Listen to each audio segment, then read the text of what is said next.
ओम शांति। आज के 24 मार्च 2026 আমরা শুনছি সাকার বাংলা মুরলী আজকের মহাবাক্য। এই মহাবাক্যে বাবা বলেছেন, মিষ্টি বাচ্চারা, তোমাদের ঘর পরিবারে থেকেই কমল পুষ্পের মতো পবিত্র হতে হবে, এক বাবার শ্রীমতেই চলতে হবে, কোনো রকম ডিসসার্ভিস করা উচিত নয়।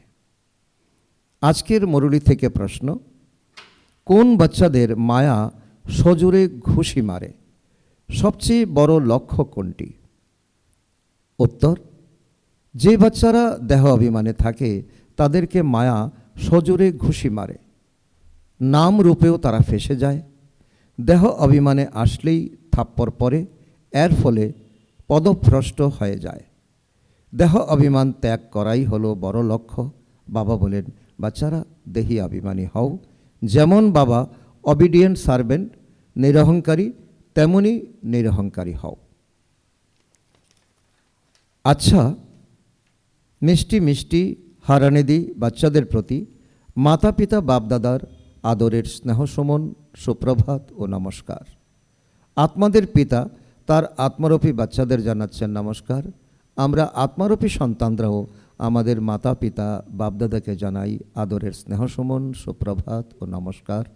ধন্যবাদ বাবা, ধন্যবাদ।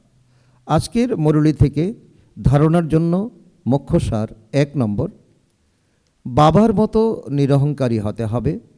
কারো সেবা নেওয়া উচিত নয়, কাউকে দুঃখ দেবে না, এমন কোনো পাপ কর্ম যেন না হয় যার জন্য সাজা খেতে হবে।